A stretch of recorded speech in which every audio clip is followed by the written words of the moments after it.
नमस्कार दोस्तों, study for all agriculture competitive exam में आपका स्वागत है। आज इस वीडियो में हम एग्जाम का जो पैटर्न है, किस तरीके से माइनस मार्किंग है और सारी चीज़ें क्या है, हम उनके बारे में देखेंगे। तो अगर हम इसमें देखें तो कहीं न कहीं आपका 1/3 माइनस मार्किंग का दिया गया है, अर्थात एक तरीके से देखा जाए। और दूसरी जो सबसे महत्वपूर्ण चीज़ इसमें ये दी गई है कि 50% अगर मान लेते हैं कि आपका डेवलपमेंट ब्रांच में 20 सीट है, तो 20 सीट का 15 गुना, अर्थात कहेंगे कि 300 बच्चों को मेन में बैठने का मौका मिलेगा डेवलपमेंट ब्रांच में। उसी तरीके से अगर इंटरव्यू होगा तो इन 300 लोगों में से सीट के 3 गुना, अर्थात 20 सीटें हैं तो 3 गुना अर्थात 60 बच्चों को इंटरव्यू देने का मौका मिलेगा। तो ये इसमें क्लियर कट दिया गया है, इस नोटिफिकेशन में आप जाके देख सकते हैं। दूसरा अगर हम बात करें इसमें और जो महत्वपूर्ण चीज़ें हैं, देखिए ये दिया गया है आपकी रिक्तियों के सापेक्ष 15 गुना, कहेंगे एक तरीके से 15 गुना सफल होंगे और मुख्य परीक्षा के परिणाम के आधार पर साक्षात्कार है 3 गुना। तो ये क्लियर हो गया पहला कि किस तरीके से होगा।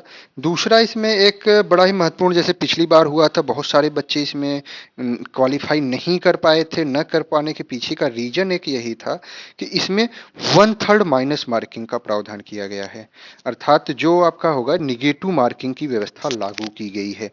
तो ये बड़ा महत्वपूर्ण हो जाता है, क्योंकि पिछली बार पीपीओ या मतलब एक तरीके से एसटी है जो आपका था, senior technical assistant group A कृषि रक्षा, उसमें प्री और मेन में ये समस्याएं आई थी कि बहुत सारे लोग मिनिमम इफिशियंसी, दूसरा जो है मिनिमम इफिशियंसी स्टैंडर्ड 35% निर्धारित है और प्रारंभिक और मुख्य परीक्षा में। और उसी तरीके से जो 40% है वो प्री और मेन दोनों में, अर्थात प्री एग्जाम में भी अगर कोई 35% एससी और एसटी कैटेगरी और अदर जो हैं अगर वो 40% नहीं प्राप्त कर पा रहे हैं तो उनको प्री क्वालिफाई नहीं कराया जाएगा। उसी तरीके से मेन एग्जाम में अगर वो नहीं क्वालिफाई कर पाते हैं, इतना जो मिनिमम क्राइटेरिया अगर उसको वो नहीं पाते हैं, तो उनका सिलेक्शन नहीं किया जाता है, सीट भले ही वैकेंट चली जाए, अर्थात खाली चली जाए। तो ये एक तरीके से हो गया, कोई रियायत न लिया गया हो। तो ये एक तरीके से, और एक इसमें और भी चीजें दी गई। आरक्षित श्रेणी के उम्मीदवार अभ्यर्थियों को अंतिम चयन में अनारक्षित श्रेणी के पदों पर तभी समायोजित किया जाएगा जब उनके द्वारा प्रारंभिक मुख्य परीक्षा के स्तर पर योग्यता मानक में कोई लाभ रियायत न लिया गया हो। अर्थात एक ये चीज समझने की जरूरत होगी, जैसे कोई स्टूडेंट है और वो एससी कैटेगरी का है और उसका जो प्री एग्जाम का कट ऑफ था, मान लीजिए कि अनरिजर्व का 40 गया और उसने 39 नंबर ही पाए और 39 नंबर की वजह से इस कैटेगरी का लाभ लेते हुए वो मेन एग्जाम दे पा रहा है, तो फिर अगर उसके नंबर कहीं न कहीं मुख्य परीक्षा में और अधिक आ जाते हैं और मुख्य परीक्षा में अगर अधिक आ भी गए तो भी उसे वहां से, अब क्योंकि ये एक तरीके से रिजर्व कैटेगरी का लाभ लेते हुए ये आगे बढ़ा हुआ है, तो उसको अनरिजर्व सीट नहीं दी जाएगी, जो मैं समझ पा रहा हूँ इसमें नोटिफिकेशन में जो दिया गया है। आरक्षित श्रेणी के उम्मीदवार अभ्यर्थियों को अंतिम चयन में अनारक्षित श्रेणी के पदों पर तभी समायोजित किया जाएगा जब उनके द्वारा प्रारंभिक मुख्य परीक्षा के स्तर पर योग्यता मानक में कोई लाभ या रियायत न ली गई हो। अर्थात कोई मतलब अनरिजर्व में जो है नंबर पाके प्री मेन क्वालिफाई करता है तो फिर उसको अनरिजर्व सीट दी जाएगी, और कोई रिजर्व कैटेगरी में प्री क्वालिफाई करता है या मेन क्वालिफाई करता है तो उसको फाइनल सिलेक्शन में उसको रिजर्व कैटेगरी ही रखा जाएगा, भले उसके नंबर अधिक हों। तो ऐसा कभी संभव हो ही नहीं सकता, या जो भी है वो क्राइटेरिया की बात है, वो हम सब कभी से नहीं। नेक्स्ट अगर हम बात करें, अब ये एग्जाम का जो पैटर्न है उसको थोड़ा सा हम सब देख लेते हैं कि जो एग्जाम का पैटर्न है वो किस तरीके का है, क्या आपका किस तरीके से पूछा जाएगा। तो अगर हम एग्जाम के पैटर्न की तरफ आगे बढ़ें तो देखते हैं आपका जो है प्री एग्जाम मेन एग्जाम, ये आपको मालूम है, सिलेबस ऑलरेडी चैनल पे दिया गया है तो सिलेबस की आपको समस्या नहीं है। अब जो पैटर्न है वो प्रारंभिक चरण में आपका सामान्य अध्ययन है, बहुविकल्पी टाइप का होगा, 40 क्वेश्चन जीके और 80 क्वेश्चन एग्रीकल्चर का होगा, 2.5 अंक, अर्थात 2.5 अंक का 1/3 माइनस मार्किंग है। तो ये हो गया मेन जो होगा, मेन जो आपका होगा उसमें मेन में 3 प्रश्न पत्र होंगे, लेकिन समयावधि जो होगी वो प्रथम प्रश्न पत्र 3 घंटे का होगा और द्वितीय सत्र जो होगा, प्रश्न पत्र तो 3 होंगे लेकिन प्रश्न सत्र जो होगा वो 2 ही होगा। प्रथम सत्र 3 घंटे का, जिसमें 1.5 घंटे आप सामान्य अध्ययन देंगे और द्वितीय सामान्य। तो कहने का मतलब आपको एक कॉपी मिल जाएगी, उस कॉपी में आपको सामान्य अध्ययन, पहले 1.5 घंटे आपको सामान्य अध्ययन का समय दिया जाएगा, फिर उसके बाद आपको निबंध और इसको लिखने का बुक मतलब उस टाइम पेपर दिया जाएगा। तो यहाँ हो गया। तीसरा हमारा जो वैकल्पिक विषय है वो 250 अंक का होगा, और कहीं न कहीं इसमें भी मेन एग्जाम में भी आपको 35% और 40% जो मिनिमम एलिजिबिलिटी एफिशिएंसी है वो क्वालिफाई, मिनिमम एफिशिएंसी क्वालिफाई करनी पड़ेगी।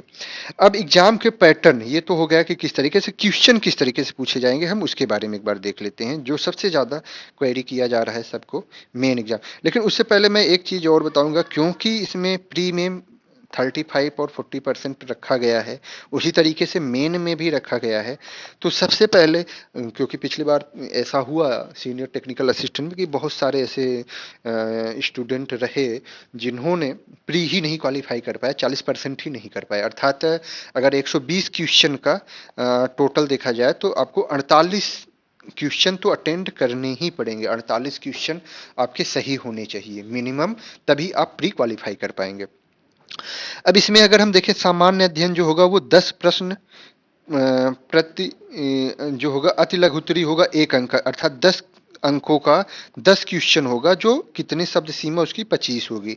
तो कह सकते हैं कि बहुत छोटा सा प्रश्न पूछा जाएगा कि आप डिजिटल क्राफ्ट सर्वे के बारे में बताएं, जैसे एग्रीकल्चर का विषय उसमें दिया गया है, या आप फेरोमोन ट्रैप के बारे में बताएं, या इस तरीके से आप जीके जीएस में भारतीय संविधान की विशेषताएं, 4 विशेषताएं बताइए, कितने फंडामेंटल राइट हैं, कितने फंडामेंटल ड्यूटीज हैं, किसी 2 ड्यूटी का वर्णन कीजिए। इस तरीके से आपके लघुत्तरी, अति लघुत्तरी। उसी तरीके से 5 प्रश्न 3 अंकों का, अर्थात 15 नंबर का आपका जो होगा वो 75 शब्द सीमा के अंतर्गत लघु उत्तरी होगा, और फिर 5 प्रश्न आपके 5 अंक के, अर्थात 25 नंबर के आपके हो जाएंगे, किस 125 शब्द सीमा के क्वेश्चन पूछे जाएंगे। अर्थात एक आपका 10 नंबर का 10 क्वेश्चन अति लघु उत्तरी 25 शब्द में लिखना है।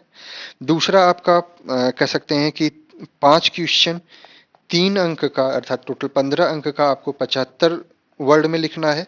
और तीसरा आपका 5 क्वेश्चन 5 अंक का 25 नंबर का, वो 125 वर्ड में लिखना होगा। तो 125 वर्ड कितना स्पेस होता है, कितने स्पेस में आपको लिखना होगा, वो सारी चीज़ें आप एक बार गिन के देख सकते हैं कि अगर आपको 25 शब्द की सीमा में ही लिखना है तो कितना 2 लाइन 3 लाइन कितना आ रहा है, और 75 अंक मैक्सिमम लिखना है तो 4 लाइन आ रहा है, 125 लिखना है तो 8 से 10 लाइन आ रहा है। ये आपका क्लियर हो गया। दूसरा, अगर हम ऑप्शनल सब्जेक्ट की बात करें तो ऑप्शनल सब्जेक्ट वो कहीं न कहीं जो आपने पूरा देखा होगा वो यूट्यूब चैनल पे उपलब्ध भी है। एसीएफ का जो पहले पेपर होता था, असिस्टेंट कंजर्वेटर ऑफ फॉरेस्ट का पेपर, या आरएफओ का पेपर होता था एग्रीकल्चर, अगर आप जाके देख ले तो कहीं न कहीं वही पैटर्न है, सेम पैटर्न है। क्योंकि आपके 2 खंड होंगे, ए और बी। एक खंड में 4 क्वेश्चन, बी खंड में 4 क्वेश्चन होंगे, लेकिन एक खंड का पहला क्वेश्चन और बी खंड का पहला क्वेश्चन, अर्थात पूरे प्रश्न पत्र का 5वां क्वेश्चन क्या होगा, वो होगा कंपलसरी, 100% आपको करना होगा, और बाकी हर एक खंड से न्यूनतम 2 क्वेश्चन करने होंगे।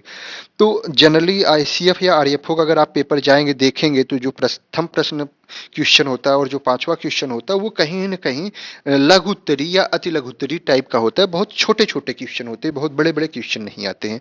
तो आप वहां से जाके उसको देख सकते हैं, प्रीवियस ईयर के जो पेपर हैं उनको देख के इस पैटर्न को समझ सकते हैं। और जो प्रारंभिक परीक्षा पास कर गया, मुख्य परीक्षा पास कर गया, फिर साक्षात्कार के लिए साक्षात्कार का जो अंक होगा वो 50 अंक का होगा। तो कहीं न कहीं जो मुख्य परीक्षा होगी वो 250 और 50-50 100 अंक की। तो ये आपका 350 अंक का आपका मेन एग्जाम हो जाएगा, जो मुख्य परीक्षा की होगी। और उसके बाद आपका जो इंटरव्यू है वो 50 नंबर का होगा। तो आप बस अच्छे से हार्ड वर्क करते रहें, बार-बार उसको कहेंगे कि जितनी ज़्यादा प्रैक्टिस करेंगे, जितना ज़्यादा हार्ड वर्क करेंगे, स्मार्ट वर्क करेंगे, हार्ड वर्क के साथ-साथ स्मार्ट वर्क भी करने की ज़रूरत होगी, तो आप बेहतर कर पाएँगे।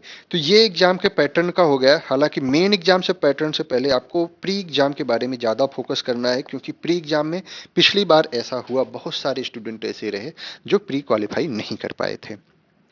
तो चलिए, ऑल द बेस्ट, अच्छे तरीके से मेहनत करिए,